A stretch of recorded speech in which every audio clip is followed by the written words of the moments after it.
Good morning. It's Commissioner Ed Rothstein, Tuesday, March 30th. We will continue with our agency sessions this morning and then break at 11:30, reconvene at 1 p.m. for additional agency sessions. This morning, we'll have Citizen Services and the Sheriff's Department coming in to discuss their requirements. Before anything, as we always do, let's stand for Pledge of Allegiance and a moment of silence. Pledge allegiance to the flag of the United States of America and to the republic for which it stands, one nation, under God, indivisible, with liberty and justice for all.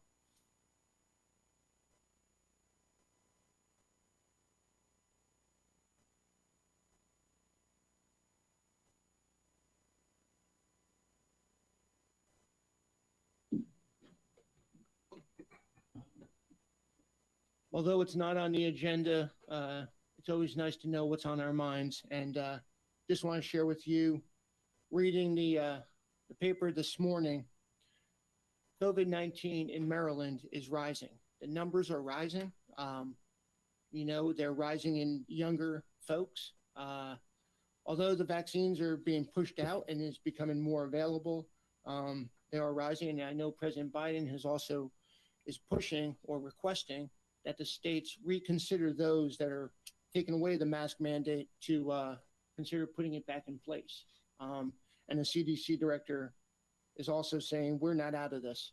Acting Secretary Schrader echoed those words as well and amplified that as well. So if anybody has anything they want to share or say before we go into the session. Okay. If not, Ms. Celine, you are up, and is it just you this morning, or do you have Gina and Danielle? Danielle. Okay. Ladies, you're up. Okay. Good morning, commissioners. Morning. Danielle is our bureau chief for Housing and Community Connections, and Gina Valentine is our bureau chief for Aging and Disabilities. And I'm Celine Steckel, the director of Citizen Services. We wanted to come before you today during the agency hearings for two different reasons. The first is we are requesting today to create a new position within our department that would actually convert an existing position to appropriately demonstrate its use and responsibilities as they've been in practice since 2018. We are requesting to make the existing project coordinator position to take that position and create a project manager position within the Department of Citizen Services. The project coordinator, as it currently is titled, provides project development, oversight, coordination, and management for special projects throughout the department, including the Seniors on the Go Expo. This position has grown in depth and responsibility since 2018, and it originated as a position in the Bureau of Aging and Disabilities. In 2017, the position was moved over to support the whole department and report directly to the Director of Citizen Services. With the department-wide breadth of responsibilities that this position has taken on and the higher level of work and project management that it has also taken on, it has become essential for the flow of the department and its business. The current project coordinator position is a 37.5-hour per week position classed at a CO9 on our classification scale. We are requesting to move the position to 40 hours per week and create a project manager position, and we would adjust the grade to match the responsibilities and are recommending it be moved to a C11. The proposed job description has been included in your packet. On that job description, we have highlighted the different responsibilities that this position has taken on since 2018. I want to point out some of the work that this position is now responsible for. One of them is to coordinate the annual Continuum of Care collaborative application. This supports our homeless services. This is the funding that we get to support our homeless services throughout the county. And the responsibility of this coordination really calls together different work groups from different agencies throughout the county and nonprofits to review. And this position also organizes that narrative, ensuring compliance with the federal guidelines for this grant and the final submission. This position also manages all the health promotion programs throughout the department, making sure that we're compliant with the fidelity of these programs, as well as the participant and lay leader engagement, marketing for the programs, and also becoming a master trainer in each one of the programs that we facilitate. This position also provides management, coordination, and oversight of various projects, including the Senior Expo, the Aging Area Plan, our National Aging Program Report, the Aging and Disabilities Resource Guide, also oversees and supports the local care team when we have gaps or scheduling conflicts for that, and also other various grant applications. This position really also looks at any program that we're considering implementing within the department and does an analysis as to why we should or shouldn't implement that program, and then really looks at how we could implement that and making it work. This position also acts as Carroll County's CDBG Labor Standards Compliance Officer for all Davis-Bacon projects. And what that means is that this position oversees and monitors the payroll that's submitted by the contractors for any CDBG capital project. Currently, we have one through Springboard. Another project example was the Boys and Girls Club. And what that also means is that to oversee the payroll submissions to make sure they're in compliance with the Davis-Bacon federal guidelines is that this position also has to do on-site interviews on a weekly basis with at least one staff from the contracting agency. So it is a huge responsibility that used to be part of the role of the deputy director of our department when we had a deputy director before we reorganized. This position also develops and manages the department's social media, marketing, and program branding strategies. So as you can see, this position over the years has really grown, and we would like to make the recommendation to reclass this position and actually restructure it and make it into a new position as a program manager. As you can see on the first page, the funding needed for this would be general fund dollars in FY22. The additional dollars needed would be $9,750 to make this change. And then as you can see, moving each year out, an additional 3% is added for the anticipated increase. Do you have any questions regarding this request? Yeah, I've got some. Okay. So when you guys reorganized, who took on the role of these responsibilities? You have someone there that's doing it now, right? For 37 and a half hours? We do. So what you're asking for is someone to be moved to a full-time position, which would increase the position by just 2.5 hours. Is that right? Correct. And then also increasing the grade. From a 9 to 11. Okay. Who's doing these this person is doing this job now, right? Correct. This is Leslie Wagner's position currently. Okay. So what you're asking for is okay, I got it. I just want to make sure that these things are being done, but you want them done in a full-time mode and not, what do you call it, contractual, part-time, whatever the terminology is. Leslie is full-time, a 37.5 hour per week. This is a general funded position currently. We are just asking to change the grade to reflect the duties that are currently being done by this position. Okay, so and then also because she doesn't have enough time in the day. So we would also like to see the position move from 37.5 to 40 hours per week, because it really is a big job. And some of the pieces of the health promotion programs, we offer them in the evenings as well. So there's also some evening work that's required for this position. And this allows a little bit more time to push that into the evening hours so that we're flexible with our scheduling of programs for the community. Okay, what happens to her position now when she has to be pushed into the evening hours? She flexes her time. Okay. She'll come in later in the morning. Okay. That's all I got. Is the intent to recompete this position or to fleet Leslie up to, if this is granted, to a C11 40 hours a week? We would move her. We would elevate her in the position. We would not recompete. We would not put this out for bid. No. Was there a reason why it was 37.5 hours in the beginning and not 40 hours? I mean, that just Are there other positions that are 37.5?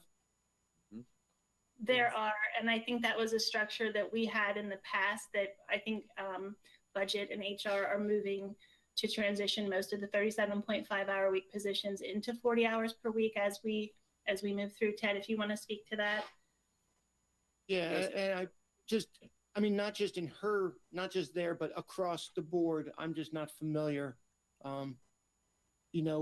The county structure, 37.5. So, Ted. For a long time, we've had a mix of 37.5 and 40-hour positions all through the organization. And for 10, 15 years, maybe, we've been slowly trying to transition to all 40 hours to get rid of the different positions. But there are still positions out there, and we still have a ways to go. So this would be one more that would move to 40 if you do this. Is this going to be, you believe, a systemic move, a trend in continuing to move to 37.5 to 40? Yes, we've been consciously working at that for a long time. Huh. Okay. Yeah, as people vacate positions and things move around, we create new positions, whatever, they're almost always, with the exception of part-time, clearly. If it's intended to be a full-time position, we move them to 40 when we get a chance. But I mean, if we're doing that outside the budget, as people vacate positions, then why are we looking at this one if there's no increase in roles and we're just looking at, changing, 2.5 hours? That's not the difference. That's not the only difference. There are additional roles. Okay. We're asking to change the grade from a CO9. So Okay. currently, That's the key here. No, Yeah. I agree. That's right. Yeah. Okay. Yep. Okay. Any other questions? No? Okay. Let's move on. okay. So at this point, I would like to ask Sue Doyle from the Health Department to join us. I see Sue's on here. And so, Commissioners, I wanted to take this time to talk about the Recovery Support Services Program that we typically refer to as RSS. This falls under the Citizen Services operational budget, and I wanted to talk a little bit about how the budget for RSS has changed over the years and the different services that are provided out there, including the triage beds. So, as many as you are all aware, the Carroll County government had created the Substance Use Recovery Treatment Services for individuals who have housing and case management needs, called Recovery Support Services Program. It sits on the grounds of Springfield State Hospital and is housed in a county-owned and maintained building. The Health Department, which is why Sue is here, participates in the oversight of this program and has assisted the county in developing the program requirements and works directly with the selected contractor, which currently is Maryland Treatment Centers, to ensure the program is properly planned and executed. In the past, the county provided operational funding for the 48 beds at the RSS program, but by fiscal year 21, the vendor, Maryland Treatment Center, had fully transitioned into a Medicaid reimbursable model, no longer requiring that operational support from the county. So the county does provide administrative funding of $55,280, which is budgeted for FY22, and that goes to the Health Department to monitor the RSS program. And then we also budget for funding for kitchen equipment replacement as per the contract. And in FY22, that is $15,000. Celine, could I stop you for 1 minute, please? We appreciate the update on this. What does this have to do? Are you asking for more here? Why are we doing this now? Because I'm gonna speak to the reason why there's a different. We're budgeting for less actually in FY22 than what was submitted, and I want to speak to why that is, with additional funding from the Health Department. So the funding would come from state and not from us, is what you're saying? Correct. Right. Oh, okay. okay. Okay, I just wanted to make, Yeah. because we're focused on trying to hear what the needs are and not necessarily getting the updates of what's going on. That's all. Right. So, gotcha. So I will get to that point shortly. Also included in this budget for RSS is the continuation funding for FY23 and beyond for the triage beds. which has been funded through the health department.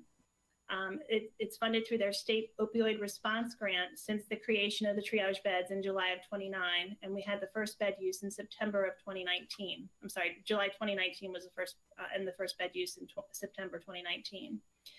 During the opening of the triage beds and through February of 2020, referrals were limited to those from Access Carroll, Carroll Hospital, the health department, and mobile crisis. The bed use was also limited to individuals with a primary opioid diagnosis due to the funding restrictions with the state opioid response grant. But in February of 2020, community referrals began to be accepted because the funding for substance use other than opioids had been confirmed for the triage beds. And unfortunately, that was when COVID hit 1 month later. So that impacted the operations and the services. So as we look at the use of the treatment beds, it's important to understand the continuum of treatment options that are available. We have the Shoemaker Center that provides inpatient withdrawal management at a 3.7 level of treatment. They also have medically monitored intensive inpatient care. Then we also have the RSS treatment beds at this same location at Springfield Hospital grounds, where we have the 3.1, 3.3, and 3.5 levels of care where they're clinically monitored. And then we have the triage beds. So the triage beds provide a place that's safe where a person can go and get away from all the stressors that may have linked them into substance use or other issues that are going on with mental health where they need treatment. And it may be mental health care, and sometimes it may be something like an eating disorder, but this is a place where people can utilize these triage beds until they can be assessed and determine where they should be and what treatment is truly needed for them, and to await getting into a treatment bed. So with that, the SOAR funding that is now available for folks, if you can see by the form in your packet, we had originally budgeted for $324,000, a little over that for fiscal year 22. However, because the SOAR funding was extended through September of 2023, we no longer need to budget for that amount of money for the triage beds out of the RSS facility. And because that money also goes into FY23, we can reduce our budget needed for FY23 by $178,000. So that is another component. I did also want to state that the triage beds since inception, they've had 74 referrals to the treatment beds. Of those 74, 53 people have been admitted to those beds. The primary issues were alcohol, with 42 individuals going in because of alcohol-related issues. 24 were opiate-related, 7 were cocaine, and 1 was mental health. So, yeah, I just want to be clear. So basically, money that was allocated in the FY22 budget is no longer needed because the county is not required to spend that money, and it's going back into our operational funds? Correct. That's already built into the numbers you've seen. This is not freeing up extra money for you now. Oh, rats. Oh, okay. That's what I want to be clear, was that it's not additional money that we're all of a sudden seeing. So, okay. Any questions on this? I mean, it's good news when it comes to the budget. It's good news that we're taking care of, the community with the RSS. As long as we're continuing to meet that requirement, I mean, I think it's just for information only at this point. Is that correct? That's correct. Okay. Ted, any thoughts on this? Yeah, I need to correct what I just said. We have not built this. I mean, we have it built into our numbers now, but it was not in the recommended numbers that you saw. So when we, yeah, go ahead, please. when we come back to you to begin working on the proposed sessions, this change will be in the numbers that you see. So basically about 146,000 will be added into the new numbers. Yeah, whatever it was, yes. Okay. Okay, cool. Any questions, comments regarding RSS? Okay, ladies, I think that's it for you for now, correct? That's everything. That's everything. Thank you very much. Okay, before we move on to the sheriff, Ted, do you want to preface it with any thoughts, ideas? And then we're going to hand it off to the sheriff. Ted? Cue the thunderstorm. I know. I think everybody's going. Do we have? Okay, there, Go ahead, Ted. I just forgot. Okay, yes, there's going to be several things to talk about here.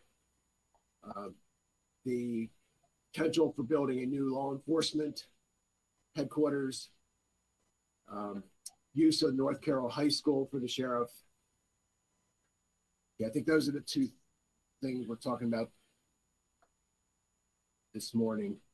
Let me check some. Deb, is there anything else on this morning? Am I missing something? No, this morning they're going to be talking about the law enforcement building and body worn cameras. The sheriff will be back in the afternoon for other items.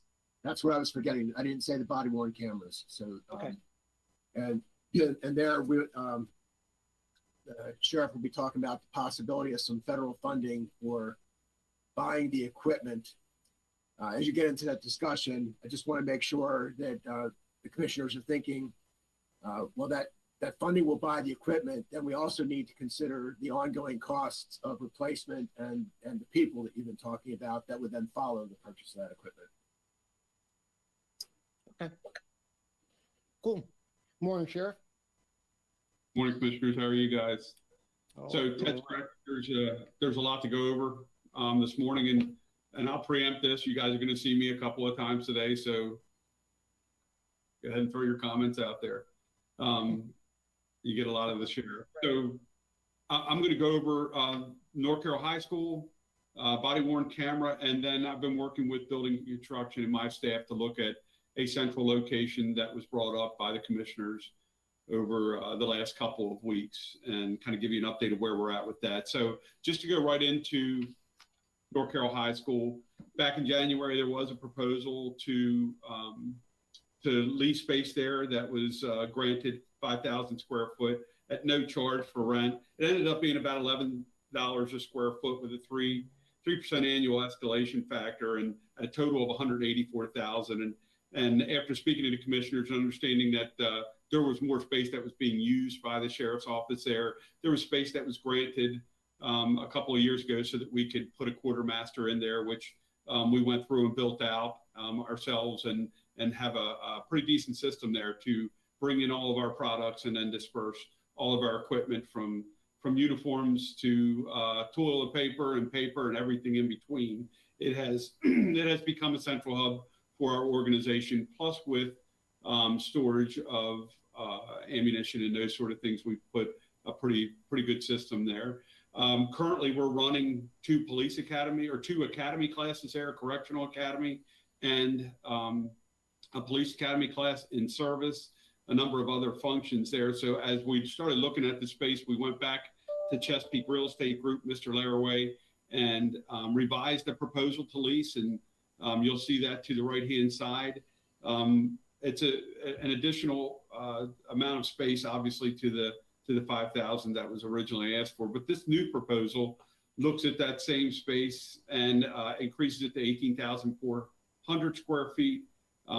If the commissioners decide to look at that option and lease that space for us over a 10-year period, the Chesapeake Real Estate Group has agreed to this proposal of $167,000 a year annual cost, which ends up being $9 a square foot, and that's including utilities and all the adjacent space that can be used by us: the gymnasiums, the weight rooms, the showers, the locker rooms, all the space outside that we would have access to that's not charged, but would be included in that annual $167,000. So however you guys decide you want to go forward with space, if you decide to go forward with it, it's ultimately for a 10-year period, 1.684 million. So you could do prepayment options, or you could do annual options. So you can see options 2 and options 3 there. But there would be a savings if you went with option 2 or 3 of about $315,000 over that 10-year period. Now, the next slide is the space that we use, and most of you have been there. I know Commissioner Boucher did a tour. The other 4 commissioners I know are familiar with the facility and kind of how it works. When you walk into the main part of the gymnasium and you start walking down that corridor, the gymnasium's on your left. The original space that we started using was on your right, which was a home economics section, and then some classroom space, and then where my instructors are housed.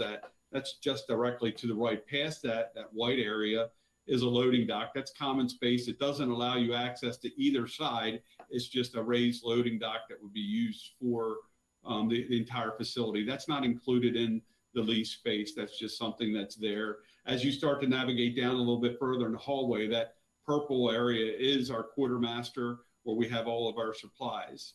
As you go down a little bit further is a classroom that we're currently using because we spread out there for COVID reasons. So really all we did was make it primitive space, put paint on it, put some desks in it, brought a little bit of IT in it so that we could spread our recruits out and use that space to space everybody out and hold a police academy. Concurrently, we were running and still are running a correctional academy class with only 5 correctional deputies in it. So we used that original classroom that's at the very bottom, the original space. We're running in service there, and we are in the process of purchasing a use of force, a virtual use of force system that will require a large classroom so that we can set up props, screens, that sort of thing, so that we can start training to new policies regarding use of force and new academy classes that come in with firearms. As we move forward, there will be, if you choose to go with this option, some IT related expenses. I know Sixton is on the call, and he's been working with Vicki McDonald on what those IT related expenses are. So if you have any questions regarding the IT related expenses, I can turn it over to Sixton. But we believe if the commissioners decide to go with body worn camera, which I'll talk about after this, there may be funding that's out there through their latest round of stimulus that could support us with that IT project. We believe it's somewhere in the neighborhood of $100,000 to get IT to us so that we have a more robust system there, and to create a closet that basically a work area that Sixton and his crew can come in and out of and service if need be, because we wouldn't have then access to the IT system for the building itself. Jim, can I stop you for a second? Go ahead, sir. Just a quick question. If we're going to rent this space or lease the space, however you want to put it, for 10 years, why would we be responsible for upgrading IT? Wouldn't the person that we're renting it from or leasing from do that because we're going to lease it for 10 years? I believe that's the way it's handled most of the time. Is that Yeah, a question? No, it's a good question. So for example, we lease space over at Air Park, and there's fiber there at that facility. But in order they'll get fiber to us, but in order to hook up to that fiber and start our networking, they wouldn't absorb that cost. So basically, we're saying on the user end, they'll get it to us, but we've got to be able to have our IT folks come in and hook up to it. And I don't see anybody absorbing that cost. Sixton, I don't know if you wanted to jump in on that. Sure. Good morning. So right now, the existing fiber, CCPN fiber, comes into the principal's office in the upstairs of the school. That would need to get relocated down to where the new IT closet would be situated, which is in the area that was around the quartermaster, that was highlighted in the quartermaster's area. That's where we were looking at putting that closet. So that's going to be required no matter how many employees we have up there. If we have a county presence there, we're going to need to move that closet. From there, the other expenses, of course, are then all the station cabling that would be internal to our needs. So that would be as we build that space out to fit the needs of the employees we have there. have to say, I understand. I think I understand what you're saying, It's part, but I still don't understand why it's our Well, responsibility to pay for that. I guess look at it as the last mile type of thing. Yeah, In layman's terms, I guess, Dennis, that's what I would look at. it, Yeah, 'cause we had the same thing out here in the air park. Mhm. We were able to get fiber to those buildings, but then it's the responsibility of the For the renters or last mile, whoever right. to get that last mile. I got mean, it, yeah. That's probably, that's a layman's term, but Mhm. No, Yeah. That's true. I mean, you're either gonna buy it raw or you're gonna buy it fully Right. capable. Right. In this case, you know, it's their responsibility to put it into, their space. All right, thank you. But in answer to that, Commissioner, I think that in the next part of this, and I know we've looked at body worn, I believe, and we're working through that, and we'll continue to work through the latest round of stimulus money. I believe that there's an option there that could put us in a position to use some of that money in order to get the IT set up at that facility because of distancing requirements and the ability to use that space. So the next one is the budget piece, and that just kind of explains the considerations that you guys would have. You choose an option for payment. If you approve the FY21 request for one-time expenditures for IT and security measures, we would have to do that regardless in that space. Just so you know, even if you don't approve the remainder of the space, I still have 5,000 square foot there that we're working off of Wi-Fi. IT has been a huge issue with us over the last several years. We've made it work, but there's a better way to do this so those IT needs would still be there.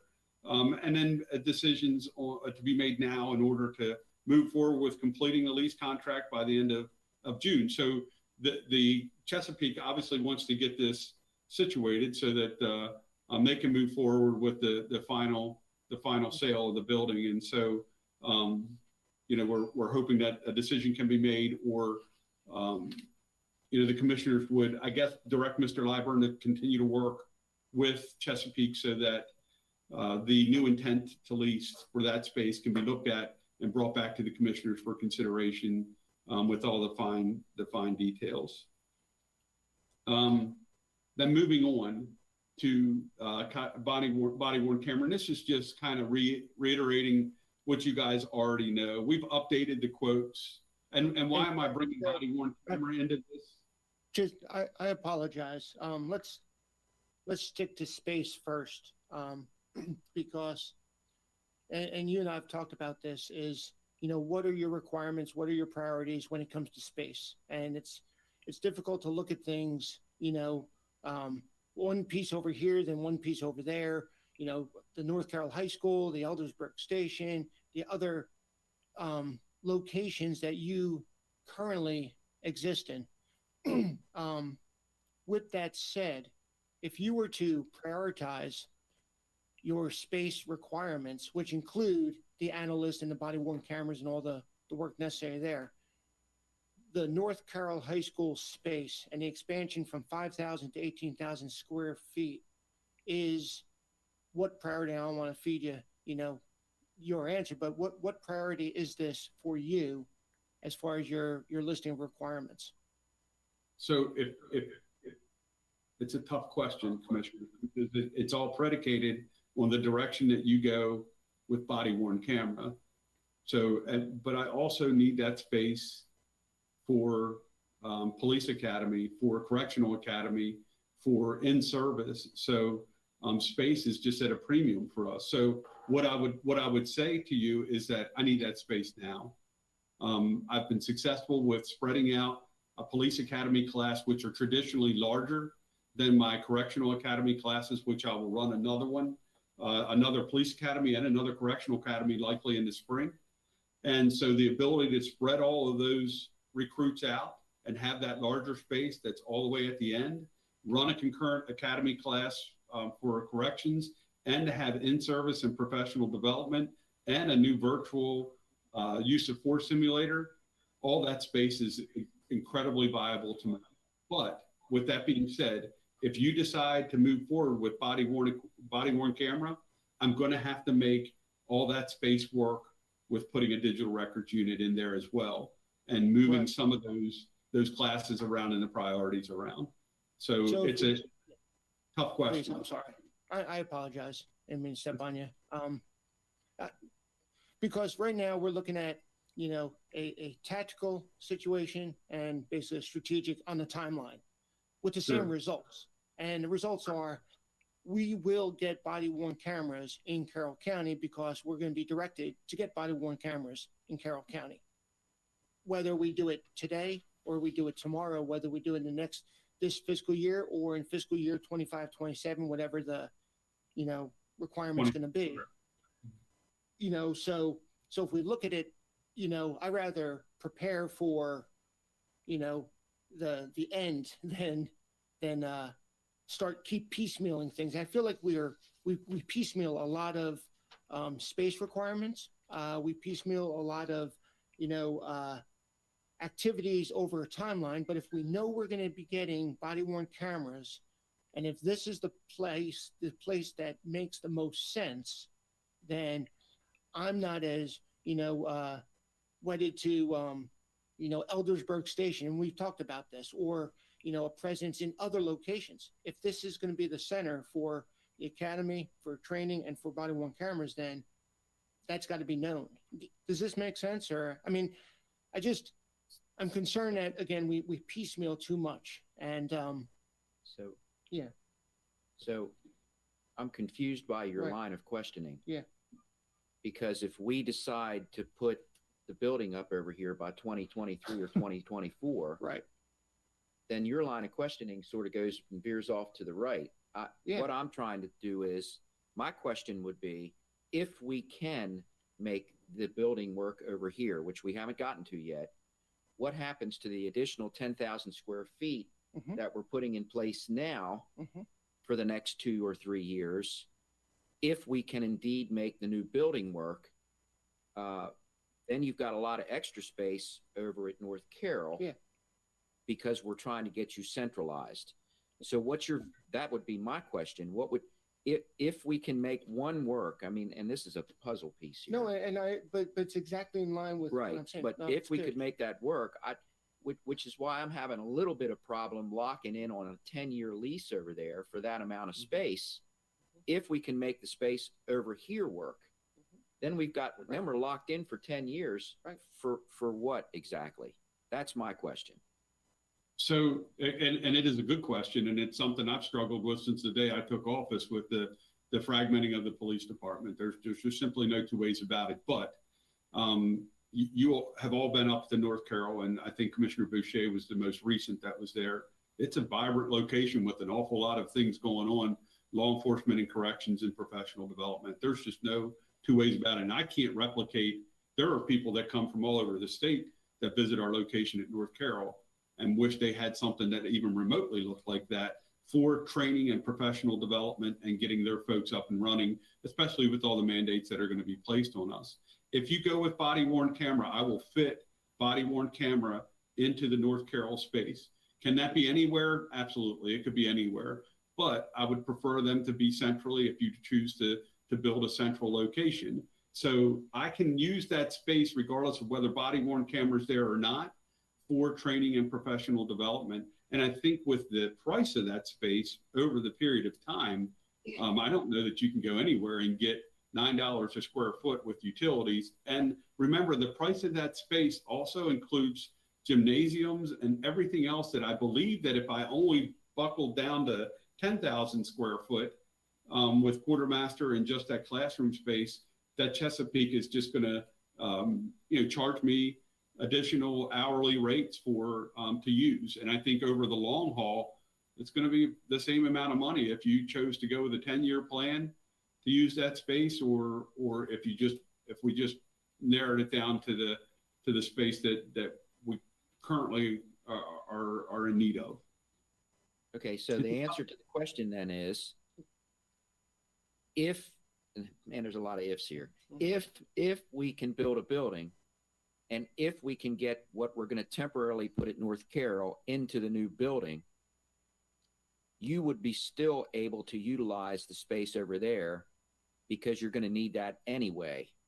With Oh, your, hands down, absolutely. training. Without a Okay, doubt. so there's the Without answer. Okay, Without okay. a doubt. Yeah. Yeah, I just don't want to put a whole lot of money into something if we know Right. that we're going to be able to pull this off over here, Right. that's where I'm, Yeah, that's, no, that's where I I'm agree. going there with And that. that's where, So, no, I appreciate it, because I was Yeah. saying, what are the needs today? Where are the needs tomorrow? Where do we want to be at the end of the day? You know, and are we in line, or are we just piecemealing space? And it sounds like that's been, yeah, Yeah, go we ahead. talked about that. And Steve, you and I talked about specifically quartermaster. And, we were looking at the central location. You and I talked about quartermaster. And I'm like, well, I guess I could pull quartermaster out. It's a large open area that's just holding a lot of stuff. And so do you put that in a building and take up a lot of space in a new building, or do we keep it up at North Carroll? And we both agreed that North Carroll is optimal for quartermaster because that's where I'm outfitting all of my newest employees. Plus, everybody goes there for professional development and service, and we can get them upfitted with any equipment that they need at the time. It's just ideal for that, as opposed to building new space at whatever per square foot. I've got $9 a square foot up there, and it's pretty cheap. So leave it there. And so that's what we looked at in the next phase of building Right. a headquarters. well, in all the academies that I've ever been to and attended, actually, the quartermaster, or where you get your initial set of clothing and all that kind of stuff, is always right at the academy or right near the academy. So that makes sense. So the rest of your answer then would be, you would be able to expand a little bit if we got everything else out of there, the quartermaster, because you're probably jammed up with a little bit of space with that as well, especially if you're going to start giving out body cameras and stuff. You're going to need more room for stuff. So I guess. it's unfortunate, but you're right. And what that one area that really benefits me is that there's the ability to pull a car into. And so kind of in the next phase of this, when we talk about body worn cameras, that upfitting the vehicles themselves with an in-car camera system and the ability to service and maintain that is important. But yeah, I mean, we're a police department, and I've got to be able to outfit a lot of people with stuff. Ed, I think, understands that, and so do you more than anybody, Steve, that quartermaster's got an awful lot of stuff. Yeah. And the cheapest space that I can find to put all that stuff in, but climate controlled, because I just can't have it sitting out in the heat and the really cold weather, and it'll maintain a lot longer. So And that this- has worked marvelously for us. Commissioners, good morning. Is it mind if I jump in real quick? Hold on one second, Brian, real quick, before we get judicial support on this. Just the tooth to tail on this. Like you said, the tail's very long and needs a lot of like, we're talking about space. Do you have any plans on sunset of any of those space locations right now? Like where we will be able to not just use more space, but consolidate and say, okay, this space is no longer a requirement, or we'll be able to transition. Has that been thought through? I'm sure it has. I mean, is there any, I guess, validity to that, Sheriff? So what you're saying is, can I consolidate areas if I and get rid of space down the road? If we're building something new, yeah, I believe that I can put some units into those things. For example, so I have CID, which is in the basement of the public library up north. I've got other units that are around the county that, man, would it be nice to have them centrally? All but my entire CID was out last night down in the southern end of the county for an incident. And now they've all trekked back up north, and they're interviewing, investigating. And if they got to go back and follow up something, they've got to trek all the way back down to the southern end of the county for something that took place that it would be nice if I could just literally walk back and start talking to them. But I've got to get on conference calls with them, or I've got to drive up to Hampstead. So there are subunits that are out there, but man, would I love to give you back space in the library and some of these other areas that I have subunits that I could have close to me. So yes, there is that consideration. The Thanks. other thing, Commissioner, real quick, Go ahead. we've always got to be in mind of expansion. So I don't want to come back or another sheriff come back to a set of commissioners 10 years from now and saying, what Deweese did and the rest of this board did is we can't even expand on it. So the ability to expand if the county expands and the needs are there. Okay. Hey, Brian, I apologize. Stepped on you. Oh, no, not at all, Commissioners. Thank you. This was more to the point on your discussion about there being potentially a new building in 2024, and if you could do that and what effect that would have on a 10-year lease. I would just add in my own personal experience, and a lot of you know, probably about 8 years ago, the courts gave an eviction notice to our office to be out of this building, and your predecessors actually funded the building of a new building for us. And as I sit here today, I still don't have a date when we're going to break ground. It's been over 3 years or so, and I see some of the members of the county team is on here. I tried to reach out last week to find out where we are with the status on this. But the idea that I think even if you approved a new building, that it would be in time within that 10-year period is very unlikely. And so I think in support of this space, I would simply say that I'm sure it's going to be needed in that 10-year period, regardless of any other moves that are made. Okay, well, Okay. okay. Um, We're getting to that discussion. Yeah. That's a little bit, I further don't want to down get the road. cart before the horse Right, here. right. But the intent when I brought this up in the first place with you guys, 3 weeks ago, and everybody sort of jumped on Mhm. because it sounds like a good idea was, Yeah. if you're going to build, why not build at the same time? Because you got Right. boots on the ground, and you can save a lot of costs. So I don't know where we are with that either. But that was the intent. Yeah, I think we're going to have more discussion on that. I think where I was going in, and Commissioner Wentz also added on to it was, again, it's one of those if this then that Right, type of that's the problem approach. here. And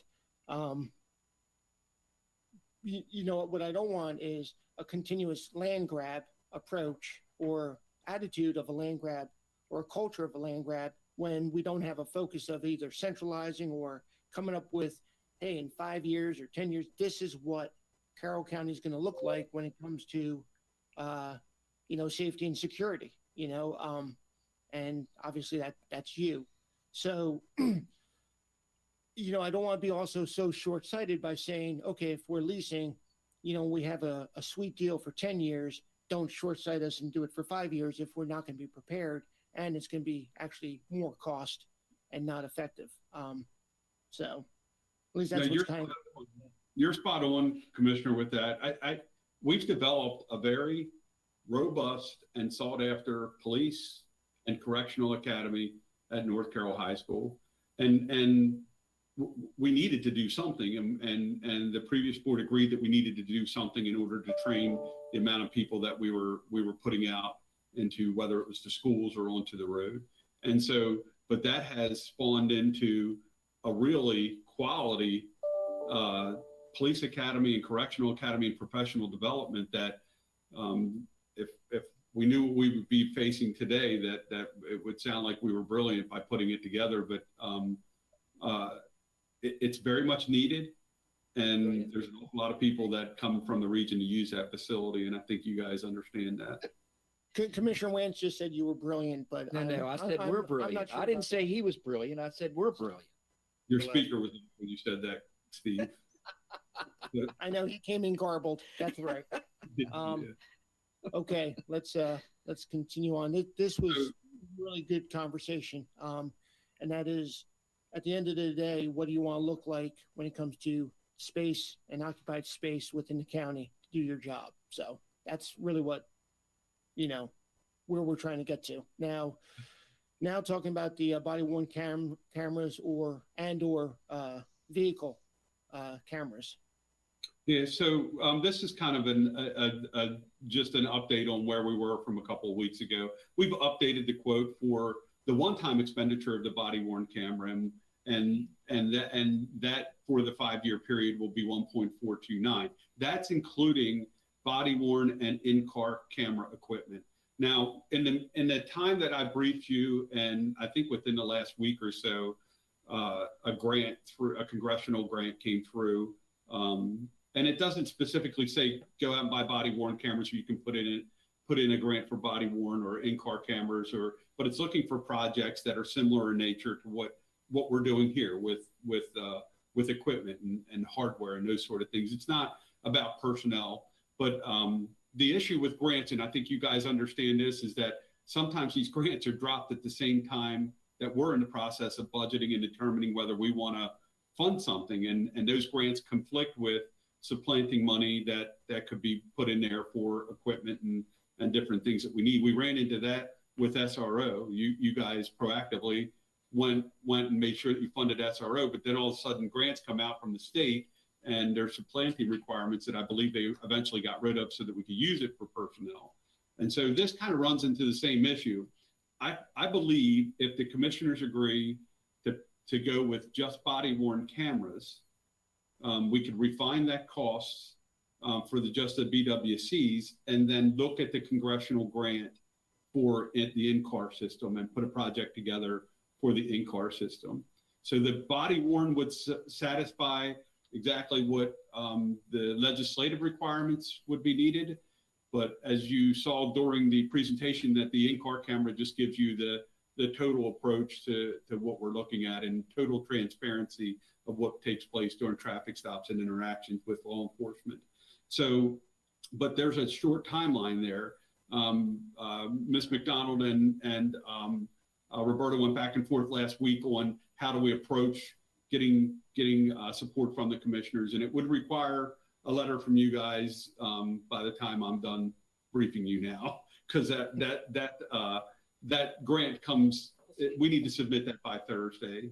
So I think that's a good direction to go, because if you choose to just say let's go and try and apply for the grant and see if we can get the 1.429 funded, and that grant doesn't come through, our project's not one of the projects that's agreed upon, then we've got to wait another year to look at BWC and in-car camera again, and the prices will likely go up because of the budgeting cycle that we do in the granting process.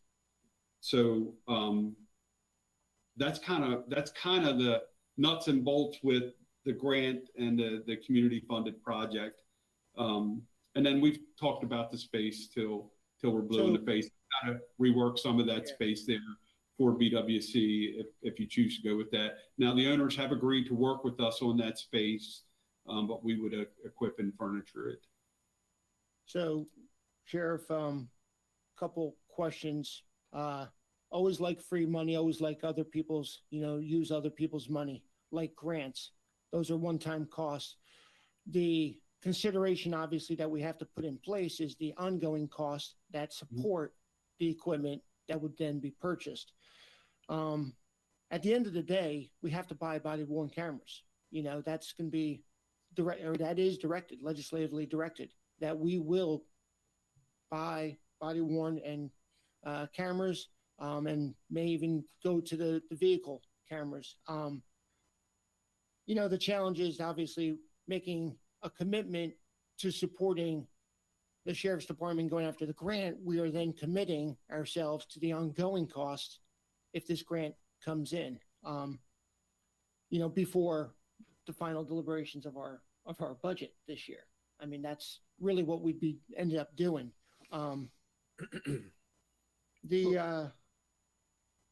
So in understanding that, we need to, I believe, understand the ongoing cost that we'd be committing ourselves to. And that's not something for you directly to answer. I mean, if you could, that'd be great. But the budget folks to understand what the ongoing cost would be to support this 1.429 million in cameras if you were to get it.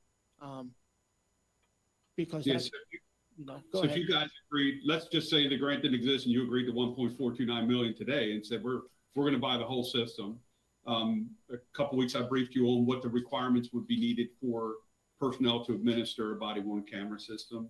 And so in looking at the out years, I think in the 2025 budget, Ted has put in BWC because that's when the requirement legislatively will likely be there. So within that budget year, there are positions for it, for records techs and IT support tech and a unit coordinator. And then I would reallocate different supervisory positions within the sheriff's office to oversee that program. So the ongoing cost after 5 years would be basically a refresh of the equipment, which according to our estimates with the company is that they would refresh that equipment before the end of the 5 years.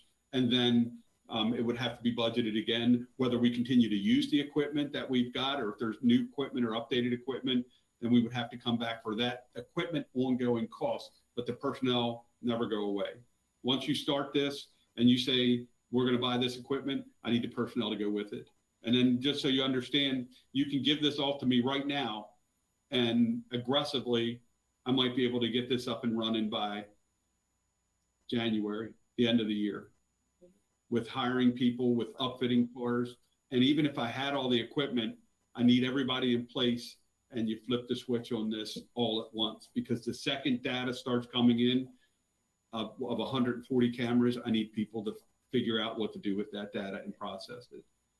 It's just compressing the timeline, before the budget deliberation. If we were to support this grant, which I'm, like I said, I love using other people's money, especially when it's significant amounts like this. But are there any questions?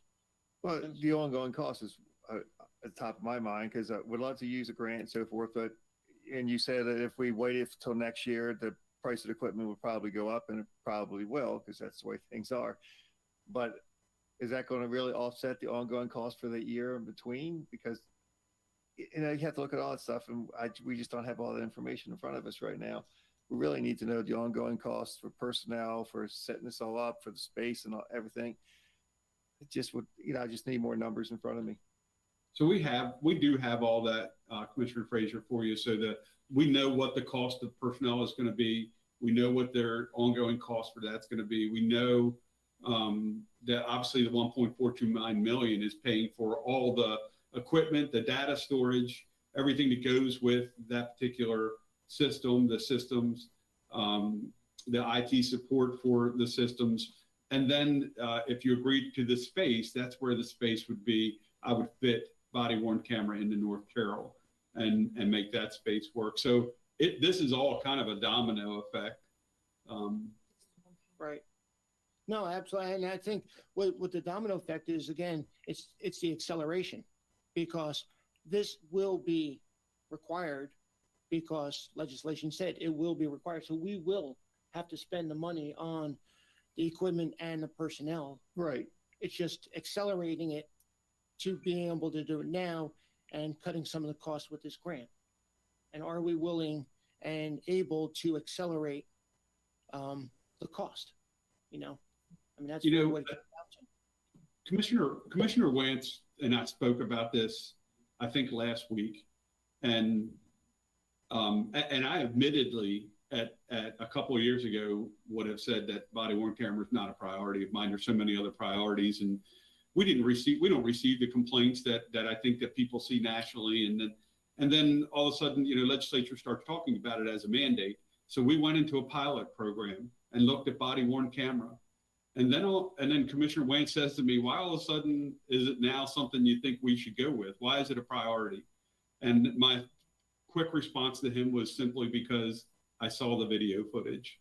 And so albeit we've got to understand what it's going to cost to run this program, but what will it cost not to do the program sooner than later?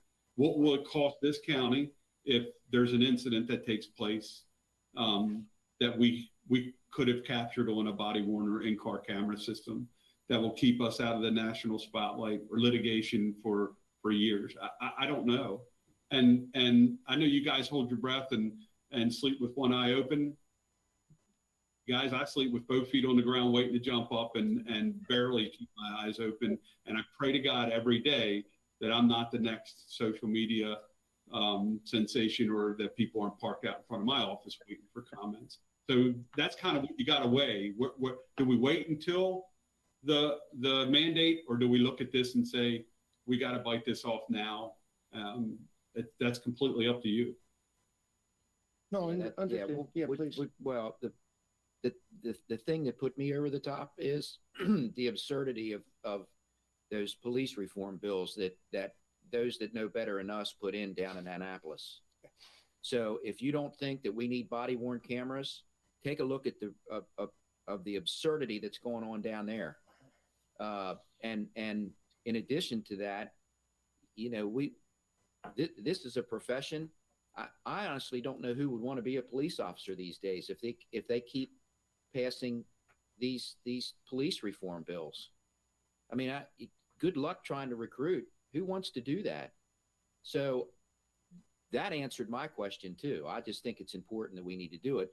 My only thing is you said something about this has to be put in by Thursday, and we're getting off track here now a little bit, I think. But You want to go for the grant. If you want to apply for the grant, like no, Ed said, that's if what you I'm want, talking about, the Yeah, grant. yeah. So do we have?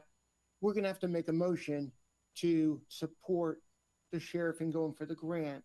Okay, that's where I was going. Which and means we would then, I apologize, which means that we are implied in, so we're setting the stage, budgeting. right? Oh, absolutely. Yeah. Okay. So So which- what does the grant do again? That's well, the grant gives $1.4 million for equipment.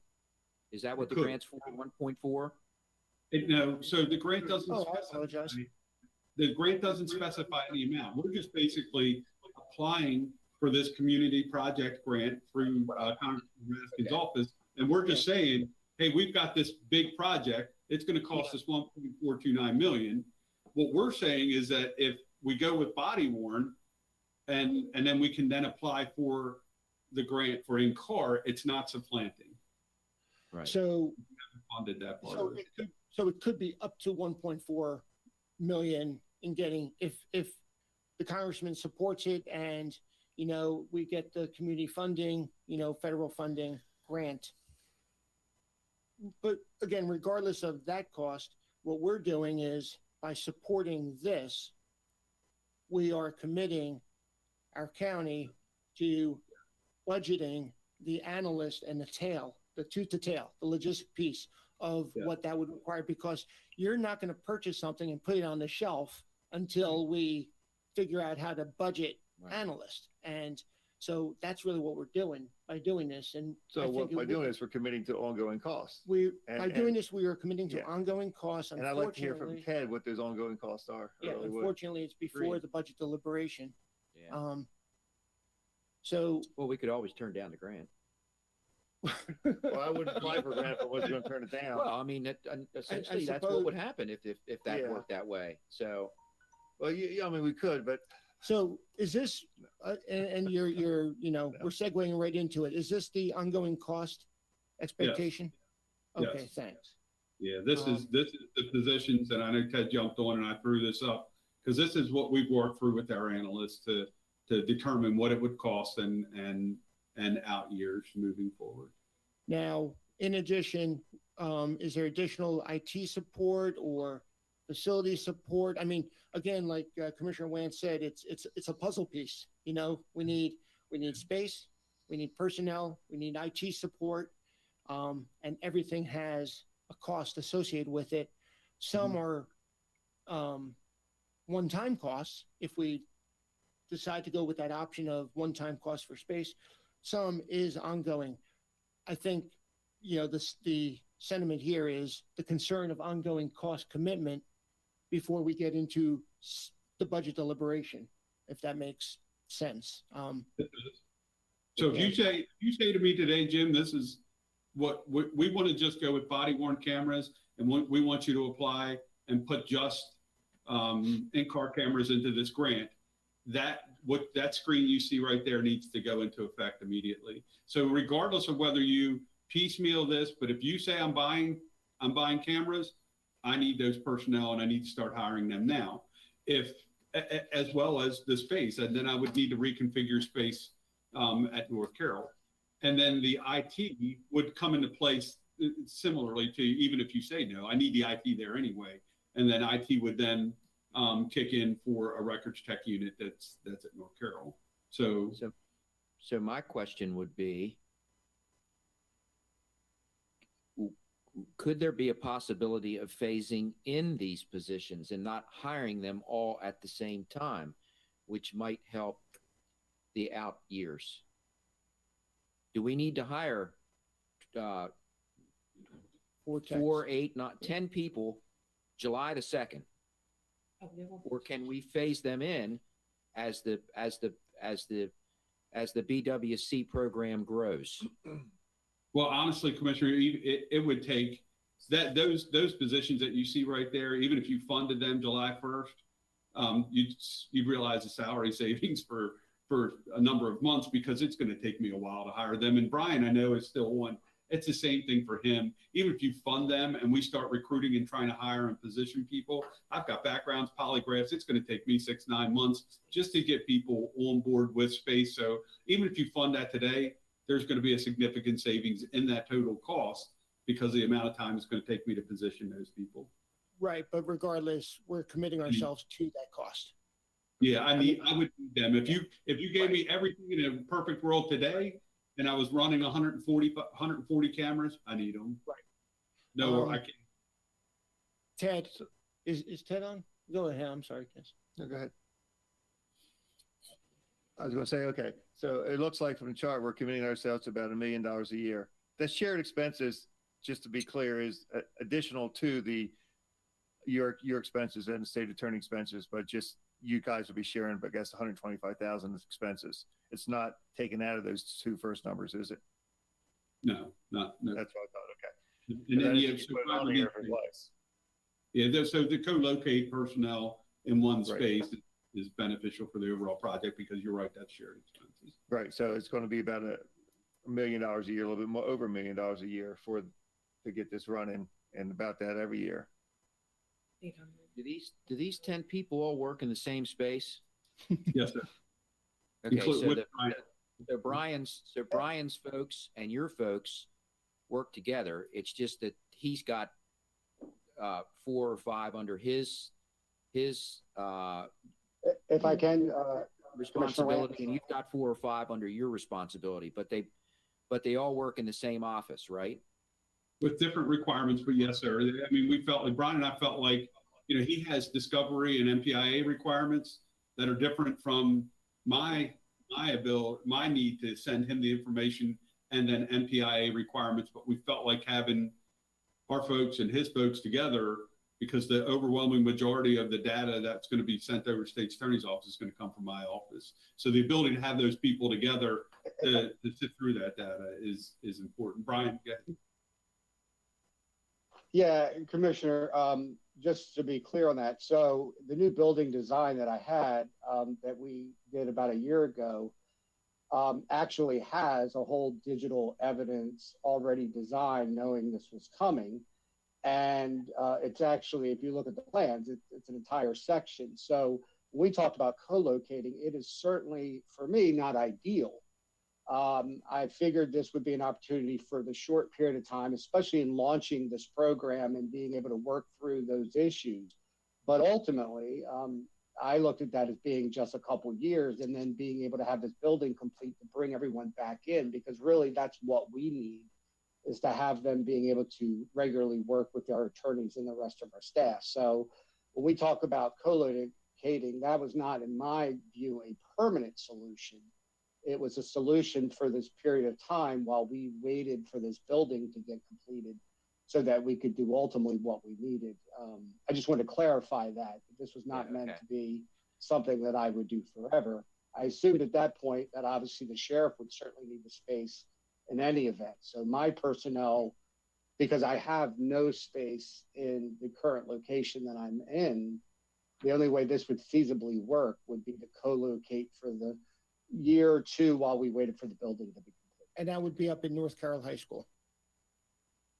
Right. Yes, I would share the space, because again, I was looking at it from an economic standpoint as well as a logistic. Jim and I talk, like, it would make sense in initially launching this program to have all of our people working through the variety of issues that may come up. And so looking at perhaps 2 years of that being a co-location makes sense. And then Which means that we're was where committing our building would ourselves. be completed and we Right. then move them back to our building. No, I get you. And I appreciate that, which means in addition to this, with personnel costs, we'd be committing ourselves to the timeline. Again, it's compressing the timeline and cost. We'd be committing ourselves to the space that is required up in North Carroll High School to have these 10 analysts Right. located there. So But it's then it's this plus that $1.6 million, Yeah. you know, if But- we were to go with the 10-year lease. But then that goes back to my question of 15 minutes ago about Right. do we need 10 years over there? Because I if we're going to build, we've already got the state's attorney building in the queue. And if those folks are then going to move to that facility, then we freed up the space, which is why I asked about the freed up space. Right. As to whether it could be, reassigned for the academy or whatever. If we So- go, yeah, which I agree. If we go with the annual cost of the North Carroll High School, leasing it annually, it is more by a couple $100,000. Is it committing ourselves to 10 years or is it year by year? Do you know? You're committing yourself to 10 years. And I believe if you try to do something like a 5-year, and we talked to them about that they're not interested in that if we tried to go year to year on something like that, the cost would just be just entirely too expensive. I mean, they're looking to anchor somebody in that space for 10 years. I get what they need and what they're looking to do. Oh, no, I understand. It's just, we're committing ourselves to $1.68 million if we were to do the cost plus another $1 million here as ongoing costs to support the grant in getting body worn cams. Again, I don't disagree because we need all of that at the end of the day, whether it's whatever space we're going to use. Again, it's just compressing that timeline. It kind of surprises me that they wouldn't agree to a year-to-year lease because they have somebody else in mind. If we don't rent that, who's going to? I'm sure they would. I mean, I'm sure they would do a year to year, but I don't think it's anything that we would be interested in even trying to talk to them about. Again, I mean, they're business people like anything else. They want to try and nail something down for 5, 10, 15 years. So, I mean, they're going to be more flexible with us when it comes to that. But the issue that I'd be having is that if I went year to year with them, or even they agreed to it, the space that we use outside of our current space, they would charge us, the same going rate that anybody else would get. And in the long term, it would probably cost us more. Even utilities, if utilities goes through the roof, I mean, we're locked in for 10 years. This is what it is. I mean, you can't make it go up. You can go down, but I doubt that'll happen, but you can't. But that's also Jack, Jack can work that as well as he's developing this final deal up in North Carolina. Okay, so, so many things Yeah. are dependent upon something else, and that's what there's just so I know. much going on. So maybe Right. even not a year-to-year lease, but if we're looking at having another building in a 2 to 3 years, maybe a 3-year lease instead of a 10-year lease, something of that sort might have better terms and maybe more open to it. Just things have to be worked out and discussed like that. Oh, of Because course, you're but- right. What's going to happen in 3 years if the other building's up and running and we don't need that space? Why should we be leasing it for another 7? So maybe a 3-year lease might be the way to go. And Right. and I'm not saying it's going to be up and running in 3 years, although I hope that it will be. But all this is coming into play right now. It's just a lot it is. that's And dependent on other things. again, it's that compressed timeline. But then the question is, does that change the outcome of our decision in supporting the sheriff going after the grant for the equipment of body worn cameras because it is a requirement?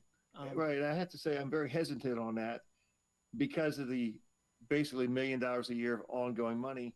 Well, we don't have that ongoing money. We don't have it. It's not, I mean, even if there was nothing else competing for it, it's not there. And I don't want to commit ongoing money that we don't have. We already have a structural deficit in 3 to 3 years or whatever it is. This is going to make it much worse. That's my big hesitance, and it really is. If we had the ongoing money there, and because I'm all for the body cameras and all, I think it's something that we need, and we're going to have it anyway by 25. So but we don't have the ongoing money. But we do have one-time money that could be used if we didn't go after this grant. Ted probably just fell off his chair when you said that. And I understand what you're saying, but that's how we got in the structural deficit we're in right now. From my perspective, I'm not willing to do that. And I just, we don't have the money. Yeah, that's, I mean, that's going to be part of our deliberations to where we're going to find, or Well, as the you thing we say, have to talk as about you say, now, I'm not sure where we're going to find right, it the anyway. thing we have to talk about now, are we Yeah. going to go for that grant or not? Because it has to Well, I be know. submitted by Thursday or something, Right. which is, it's just a That lot grant to, is to the congressman's office by the end of the week, and of course Friday's a holiday, so I got to get Right. something over there. It requires local support from elected Right. officials. I Right. wouldn't put it in without getting your so. concurrence. No, As the grant procedure goes, we're going to have to commit to it if it indeed does Right. come to fruition. That's part of the process. So correct. Right. if indeed we are at some point where there's just absolutely no way, then I mean, I didn't want to make a joke about turning Accepting it the down, grant. but if we're pushed up against the wall, I don't know what we're going to do. But I guess my point is you can't not put in for it. I don't think. Well, I do. So technically, technically, you're not pushed up against the wall. I mean, honestly, you're not. I mean, so you could simply say, "I'm going to wait till 2025." I mean, you could simply say that. That's But maybe completely not as part of the grant, though, Jim. That's what I'm Mm, saying. correct. If you apply for the grant and it's awarded, it will Yeah, be, that's I what I'm- believe, in the fall Yeah, I'm not sometime. talking about the BWC. I'm talking about the grant. Right, and if it's awarded, then the ongoing cost with personnel. Right. Correct. Right. Commissioners, can I just briefly put out, and this was something in the presentation that we gave last time, but I'd also, from my office's standpoint, would point out that a lot of our municipal departments are already using or implementing body worn cameras. So it's not, I mean, I think one, you may be in a position, if not moving forward with the sheriff's office, of having municipal departments having body worn cameras, but not our main law enforcement agency, the sheriff's office. But second of all, those impacts to our office are the same. I mean, we have, so there's an element of this that is impacting you, and I know this is always frustrating, where decisions made elsewhere are impacting your budget. And I think that is happening regardless of the decision made today. That is going to be a continuing issue with municipal departments rolling out and using in a great way body worn cameras, whether or not you move forward on the grant or not. Yeah, no, and I don't think you're going to get any disagreement, but it doesn't take away the fact that we'd be committing both one-time funds for certain things like the space, and then ongoing funds, which is much more, challenging before we go through any deliberation of our budget and our requirements. And if we're prepared to do that, that's one thing, but it is very challenging because we'd be committing ourselves to $1 million ongoing, Which we don't have. which we don't have. I wonder And what the anticipation of how many more grants will be coming down the road as more jurisdictions have to implement these BWC in the next this is year or two. huge. This grant program, the community, because the deadline was actually like 2 weeks ago, and they expanded it. And it's across the country. And I think every congressman here in the state supporting, except for Congressman Harris. So that's why we're going with Raskin, Right. Congressman Raskin, excuse me. But Yeah. I don't know if there's going to be additional grants or not. I mean, Yeah, I that's, don't know. I don't know what the tea leaves on that is, but it's one of those things, Sheriff. It's like bird in the hand. Well, takes listen, money. I agree that the equipment is the cheap part of this. That's right, It is. It's the cheap part of it. and that's the biggest. Now, risk of the- storage, everything, that's expensive. I know that. And that's why you guys make the big bucks. So I'm going to leave that decision to you guys. And all I'm here to do is, There's somewhere I could go right now, but I'm not gonna go there. Nope. We'll just leave that one alone. You know, and if the grant was structured differently, that we put the one-time money out for the equipment and they have the grant for the covering ongoing expenses, that's a That's no-brainer. We're jumping on that Yeah. immediately. But Agreed. that's not the way it is. Well, then get Raskin on the phone. So that's I kind was of kidding when I said we were friends. Hey, Ted, since I've asked you to come on a couple of times and we've ignored you 2-3 times, which I apologize. Ted, if you can come on and kind of walk us through your thoughts on this candidly. Right. I fully expect legislation to make us do this in fiscal year 25. The recommendation we brought you anticipates that. We built in 2 positions for the state's attorney in fiscal year 22, recognizing his point about municipalities already making use of this. The remainder of the costs, as it stands, are in fiscal year 25. That would be for the body worn cameras only. The legislation wouldn't include the cars, so we didn't build that into the recommendation.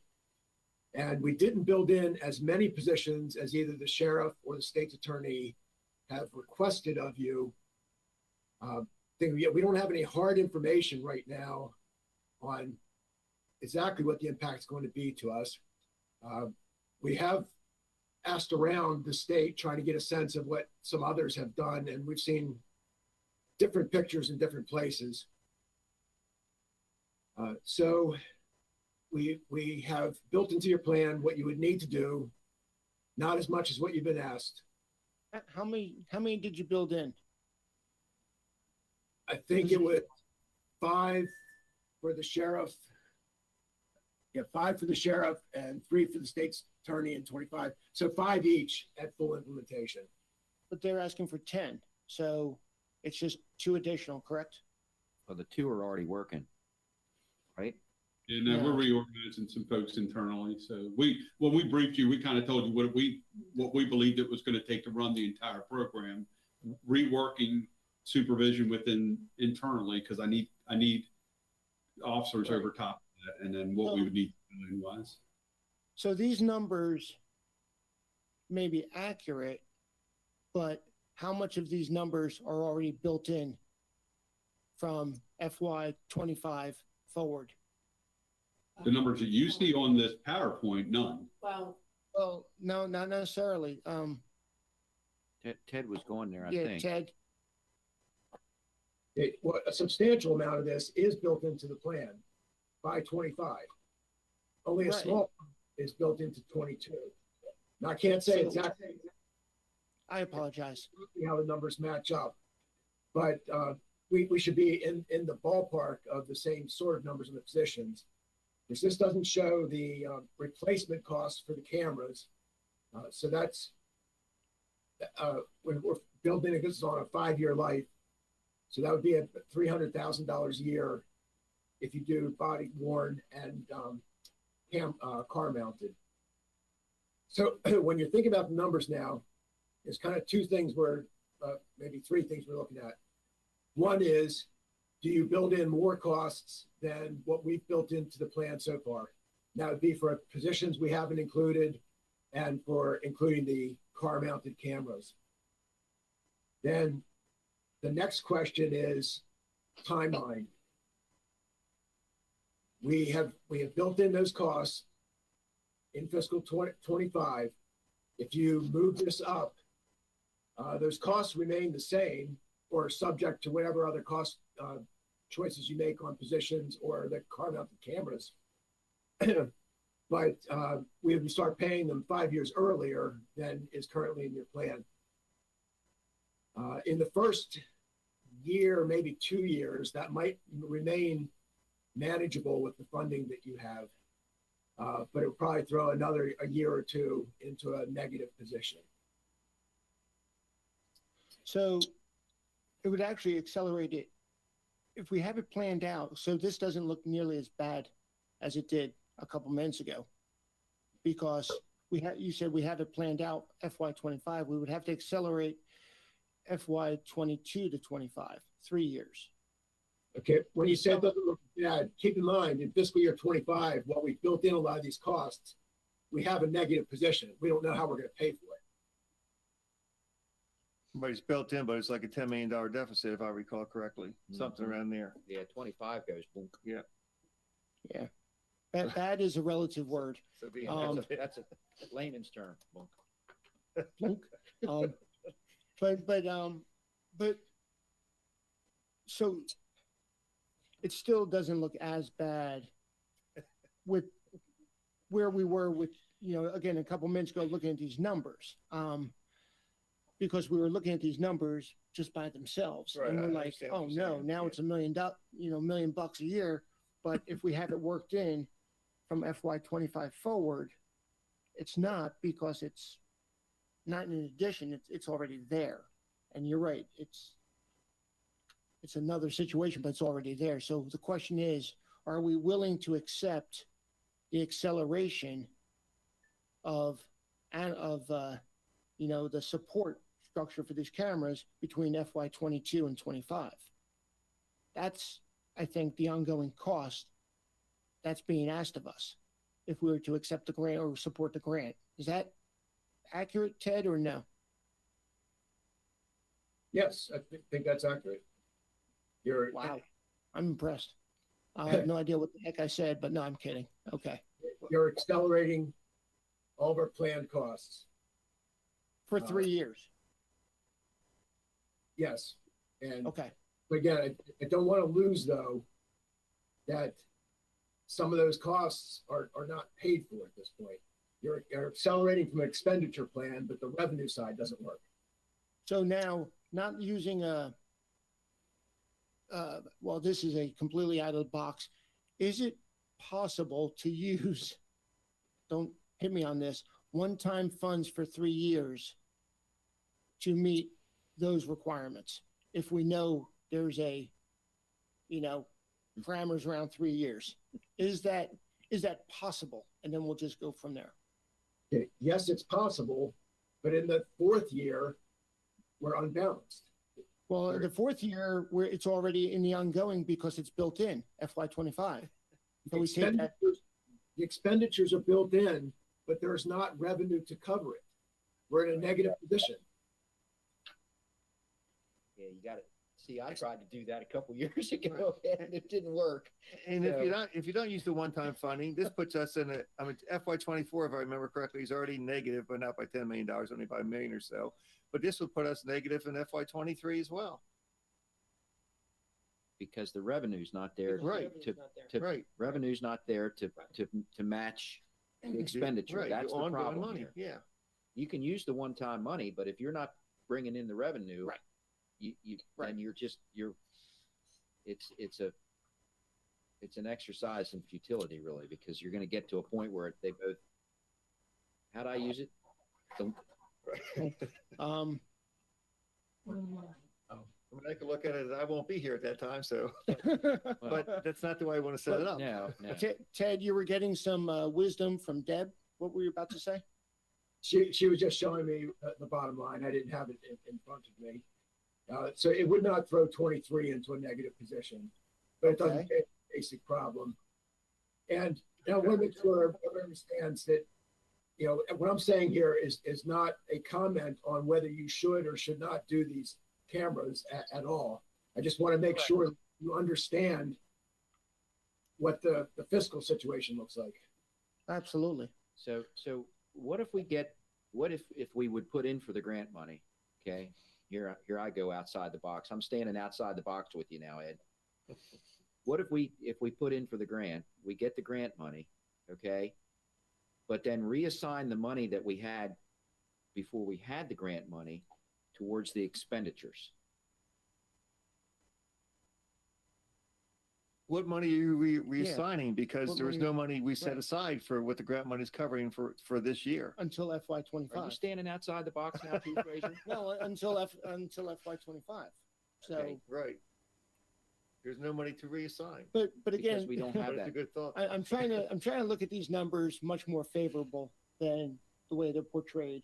And it does look like the challenging situation now is the FY 22 to 25 situation. Yeah, Commissioner, I have to disagree with you on that. Okay.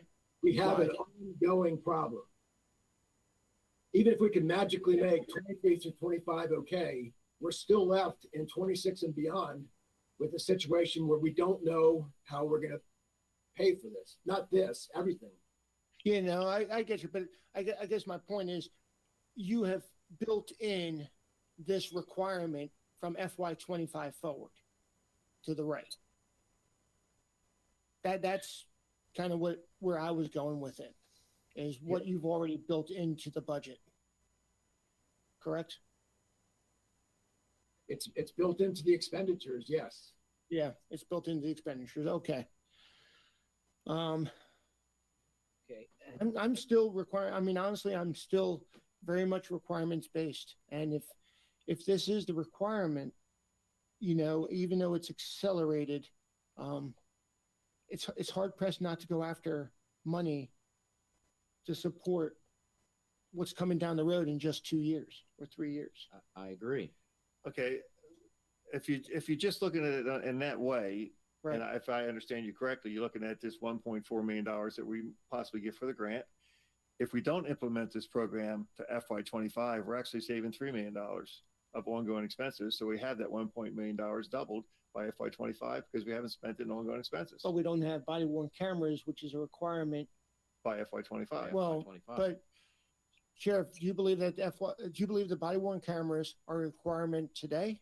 Or do you believe the body worn cameras are a requirement because the legislation mandates it by FY 25? Correct. I believe we would be wise with having body worn cameras on our police officers the second we can get them on. But I understand your issue, and if you want to defer until the mandated time, then I understand that, and I'll work towards that date as well. But I believe that this county would be wise to put body worn cameras on its deputies and officers as soon as practically possible. I mean, it's important that I ask that question because, you know, I'm always trying to look at the operational requirements and what is the risk associated with not meeting those operational requirements. This is a tough one. I mean, it's just, I think, a really Listen, tough one. Especially. risk is my life. Right. I'm every day I send a lot of people out and they assume a lot of risk, and you have risk management attorneys that will support exactly what we're doing and talk to that. Does this minimize a lot of that risk? Yeah, I think it does based on what I've seen in the footage that's come in, and then what you guys have seen nationally with body worn camera footage. But I also understand that there's a budgetary issue and that you've got to make good decisions on whether to apply for a grant that really is 1.4 million, and it's a lot of money, but that's not what really the big cost of this is. It's the personnel that go with it. And what scares me is that I'll also be put in a situation where if I can't efficiently deal with the data that's coming in, then I'll be put in another situation where I incur risk and not being able to get that data to people that require it, and then we're in another position. I mean, it comes down to, are we willing to accept the risk associated with accelerating the program with this grant, or are we willing to accept the risk and not? I mean, that's what it comes down to. Not for me. It comes What's down that? to money for me. Well, no, I understand, but the risk It's the associated, risk. no, I get risk the risk associated- associated. I've been at risk Right. for the last 40 years. no, in the but risk profession I was associated in, with not putting it in place is dealing with the money.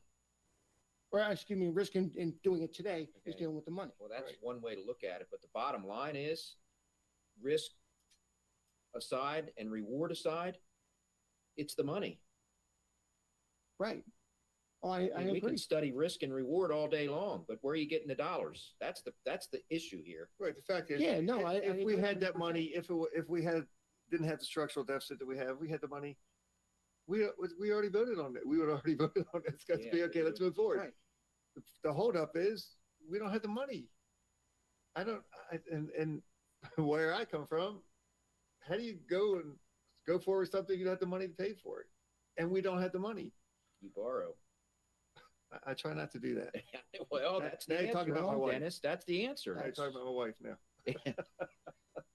No, I try not to borrow. And I know it might be old school and all, but that's not the way I am. I'm still of the mindset here, and we've been debating this now for a while, Mhm. that in my mind, I think we're going to have to do what we have done often in the past.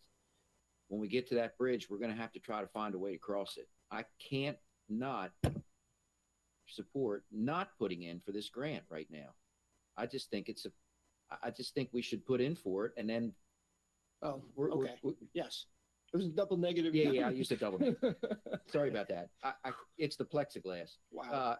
I just think we have to. I And agree. then if we can't do it, and I said that 20 minutes ago, but I don't want to turn down grant opportunities, but maybe if we, during this time period, give them what a lot of other jurisdictions are going to give them as well. Look, we're all in on this, but we're having trouble paying for this. Maybe they'll have to step up and do some type of operating assistance for, we're not the only jurisdiction in this boat. That's true. Oh, no, not at all. So something's going to have to give here. And of course, Well, something's going to have to give, and I see where all this is heading. So, but I would say that something's going to have to give. But because this requirement's not into 2020 or 2025, I think something's going to give it 2025, because then they'll have to do something about it. Yeah, but but I before then, it's Right. up to us whether we're going to take this Right. early or not. Okay. But I would get, because of what you just said, we're not the only ones facing this. By 2025, some legislation is going to have to be passed to help out all the jurisdictions that are dealing with the same problem we're looking at right now. Right. Unfortunately, that's 2025. Yeah. Which leads to the question of the relief funding that's coming. I mean, we were told that there's another, what is it, Ed? I don't know Well, what the but figure is. again, that's all one-time funds. That's all But one-time there's also funds. been some talk about operating to local jurisdictions that could be. Don't hold your breath. I don't want to be. There's more discussions on taxes than there is on anything else that I've seen. Commissioner, Yeah. real quick, you guys talked about, I know that Mako, I believe, was looking at doing some sort of study within the next year or so to even look at the operating side of it. But keep in mind that the jurisdictions that make up this legislation are the Baltimore cities, Baltimore counties, Montgomery, Prince George. They already have body cameras. Exactly. So they're not That's- caring about what it's going to cost you in Carroll County to put I know together. that. I know that. We all know that. Okay. Well, I'll make the motion that we support the sheriff's department going after this grant. I'll second that. Okay, we have discussed this a long time. I appreciate Sheriff going through all the details on this. Any further discussion or questions? I just want to state, I was doing a lot of listening. I think that if we don't move forward now with inflation weighing heavy on the horizon, all this equipment is going to exponentially get more expensive. And I think it helps us to move forward now. I think the sheriff's done a good job presenting this to us. I think as far as the deficit on the budget, if we get to the solid waste issue, I think if we make some moves on how we match our solid waste, we might be able to address that deficit in the out years from the finance and we're subsidizing that department with. If we fix that issue, we might have more money in the out years to help with the sheriff's department. Okay. I mean, you may be right. I mean, a lot of the sausage making is going to be during the work sessions on, Yeah, it's you true. know, I hate- and I agree with you. The challenge is we're pushing for this grant submission before the sausage making is being done. But it's requirements driven and I believe in you. Do you ever see what goes into sausage, by the way? I don't want to talk about that. Okay. Chicago. Um, Okay. I hate to bring this up. I'm usually the one that does, and I just want to make sure we got the right answer here. As a point of order, this really wasn't listed as an agenda item today to make a decision on this grant. Are we okay doing it to support the support- submission, because I hope so, because I have another one I'm going to be talking about. I just want to make sure that it didn't have to be listed. As a endorsement or letter of Yeah, endorsement, Roberta or Tim, any issues on this? No, we're good. Tim Okay, and I discussed it previously.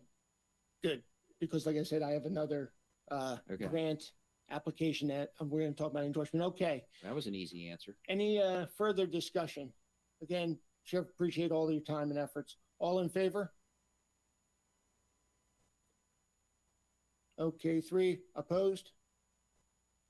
1, 3-1 carries. Okay. So you're not done with me, Ed.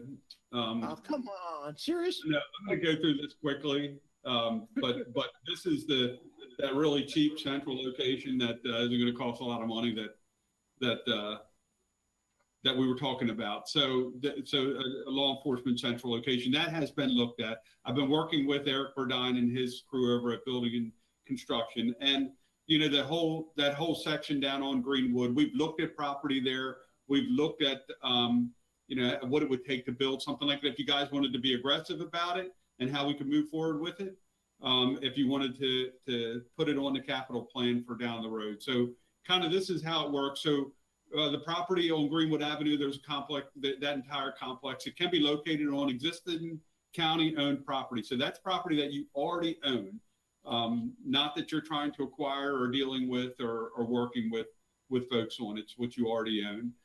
We could utilize the same architect from the preliminary law enforcement program and design available to work. They're available to work on the project. If you remember, the previous board did fund some money for the old armory that is over on Malcolm, and we started working on the design phase of that with the company, and we believe through programming we can still continue to work on that now. If you guys had a desire to start working on this building, we could start now with updating the program with a modest amount of money in FY21, and then FY22, 23, 24 design, build, and complete. So where would that be situated? You're familiar with the complex. As you go down where pretrial release is, on the back side of the Board of Education building is where pretrial's at, the old roadway building. In that location there, in that location along Ralph, that backs up to the dealership, we would look at putting a law enforcement building. Approximately 40,000 square foot, 2-story building. Again, it can be located in the existing property. The only building that really is planned and a specific location in that complex is the State's Attorney building, which is at the corner of Ralph and Greenwood, just adjacent to the current Circuit Court building. But you can place that law enforcement building anywhere in that complex. Again, the initial design project was completed with a bid awarded to Mans Woodward a couple of years ago. Programming was completed and initial design was started. The programming was applied to several locations with projects all put on hold. But we're able to pick up that project quickly where we left off. The architect would be available to work with us, and so would the building and construction staff. And where we think we could get things done in a more rapid time frame is that we could step into a current design up in Harford County. Now they've got a southern district that's the same size that what we would be looking at. I've been in that building many a times, and it's nice just reworking some of the interior parts of it. This was designed by Mans Woodward. They could basically dust that plan off and work with us on that footprint, but work on the interior of the building.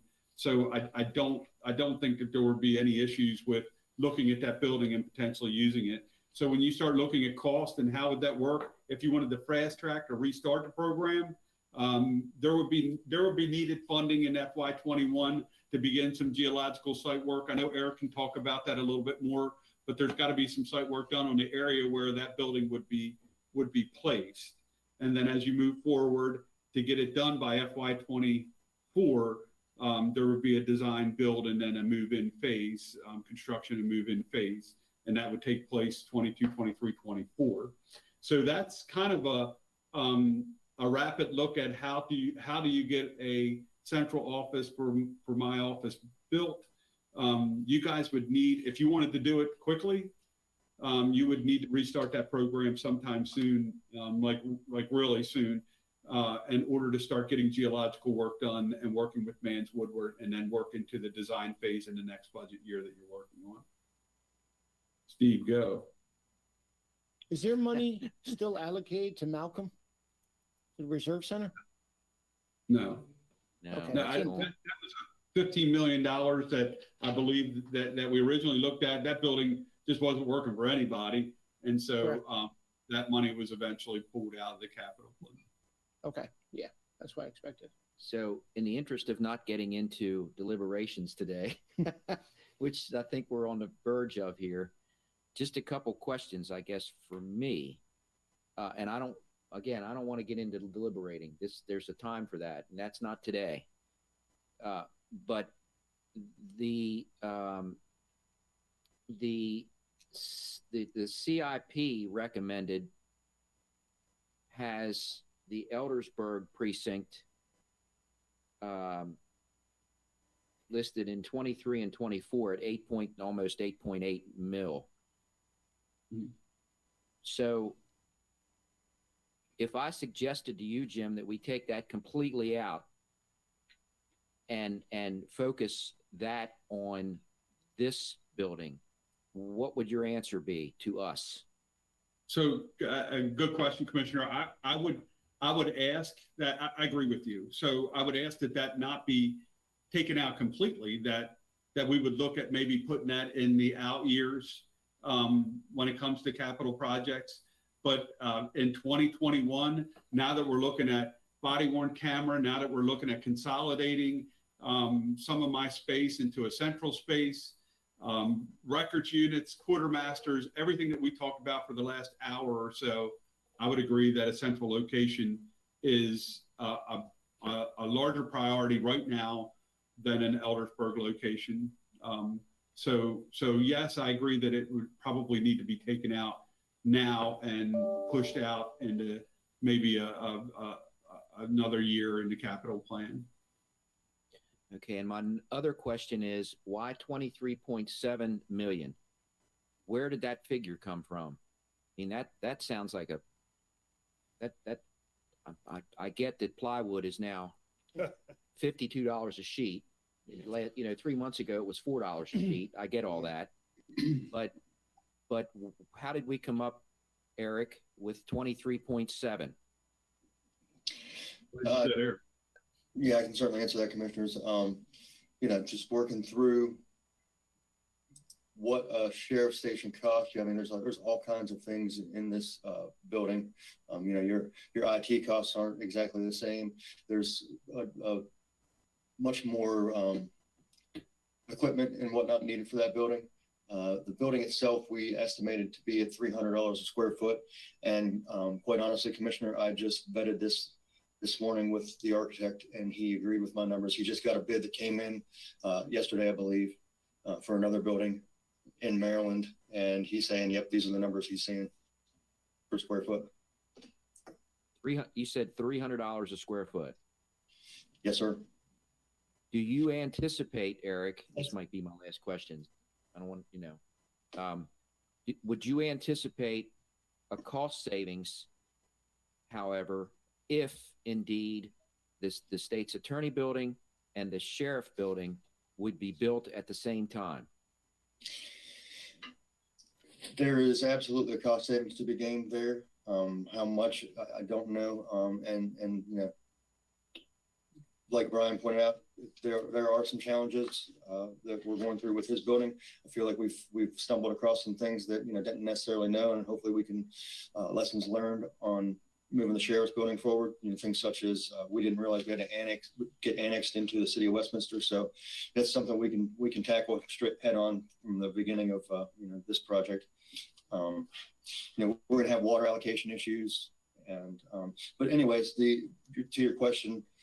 Yes, I think, so if they were bid together, we would save time. I mean, you don't have to have the same contractor, in my opinion, doing both both projects. You would save time, save some costs on management.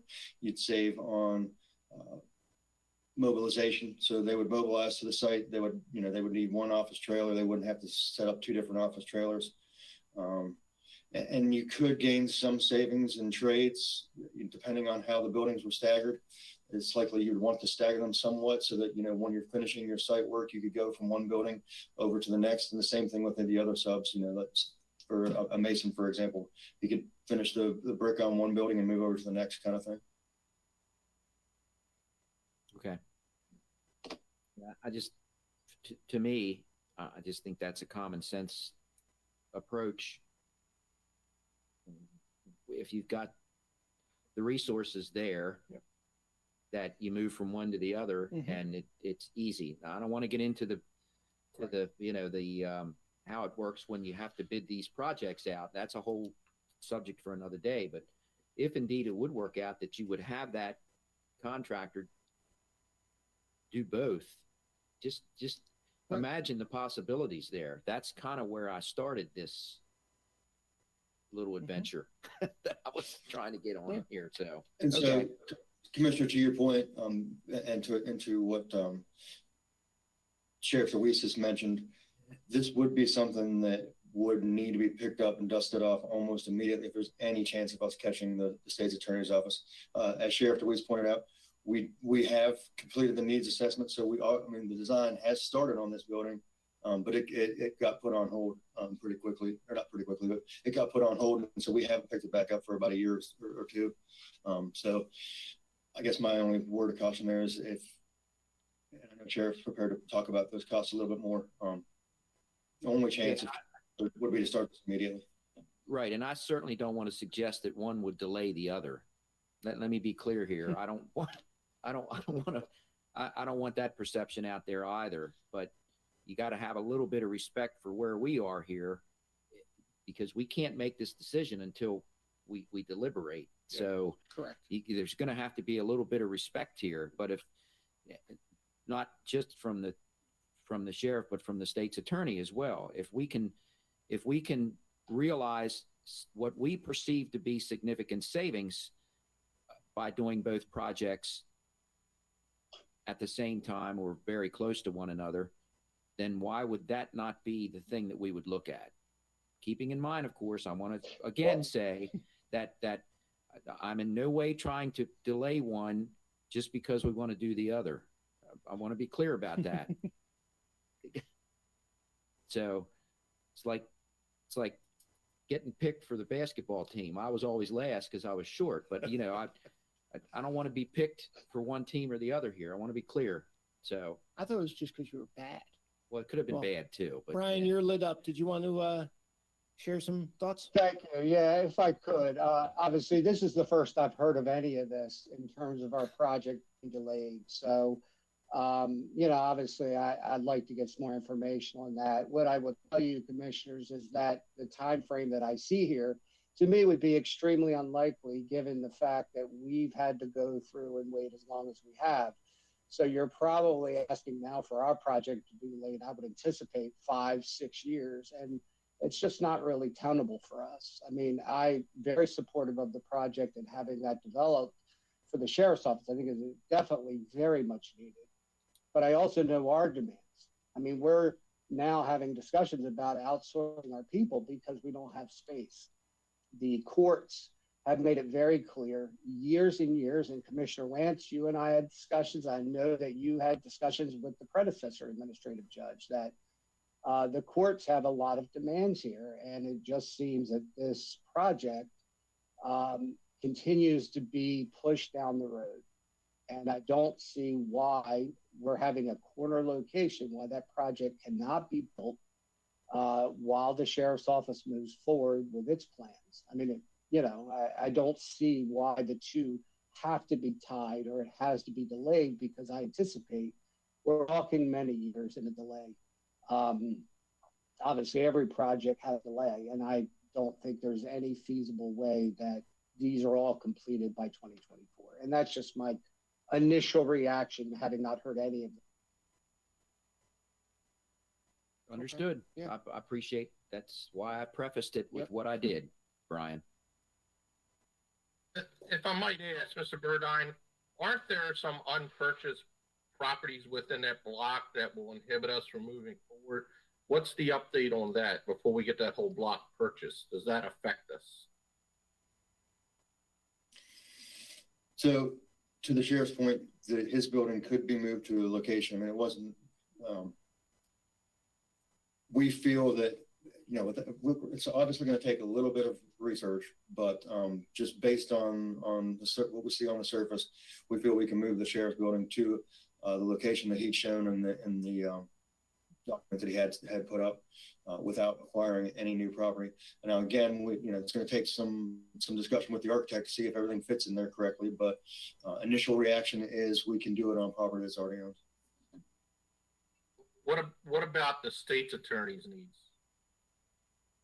So the state's attorney is on the corner, and we already own that property. The problem that we came in front of you to discuss was the parking behind the state's attorney, the secured parking.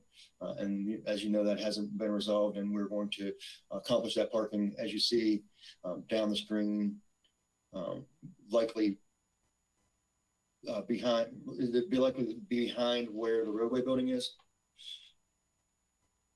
where we'll likely accomplish that parking if this decision is made to build the sheriff's building where it's shown.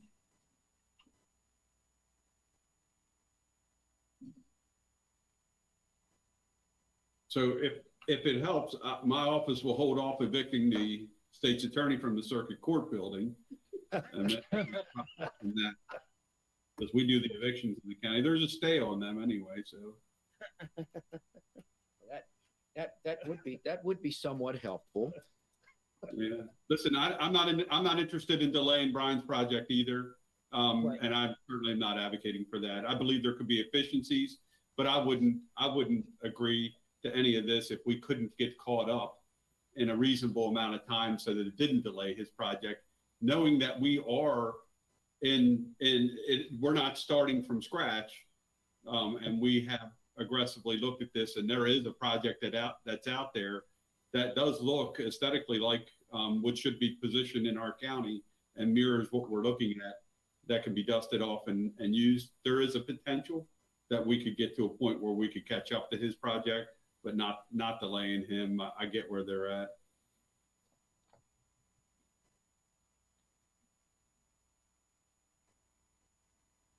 Okay. What else? That's it. You had enough of me this morning. I'll be back a little bit later this afternoon. I know you will. You'll be back around 1:30, 1:45. Do we have Yes, to sir. do that? Can't we put somebody else in that place right now? Well, Just and asking. again, Okay, well, Sheriff, appreciate it's worth a shot. the time. We're going to recess in just a minute, but I do want to ask, hey, Brian, did you have anything you want to add? I was just gonna say, thank you for your time this morning, commissioners. Oh. Absolutely. Absolutely. Okay. Now for the commissioners, just as we did with the sheriff in endorsing a grant, I received Let's get rid of an it. ask from the Y of Central Maryland to endorse them going after a similar, well, not a grant through Congressman Raskin's office, specifically the Y in Central Maryland and the Hill Y here serving Carroll County. And I'm not just asking for your endorsement and support, or your support to this endorsement. It's not anything specific. What does As it far as mean money? for us? They're a good community partner. That's it? That's all it is. Then I say let's go for it. Okay. Free There's money. no Don't- ask. I mean, I mean, if it- there's no more than that than if- just if it has no why. ramifications on the funding Nope. for Zero. us, then why No, would this we wait? is outside this. This Okay, is- then okay. I'm fine with it. Support, good, okay, Yeah. got it. Okay, anything, Roberta, before we recess? I need a motion to recess and reconvene at 1 o'clock. Motion to recess until 1 o'clock or 1300 for. There you go. I heard a second. I got a second from Commissioner Boucher. We will recess until 1300 hours.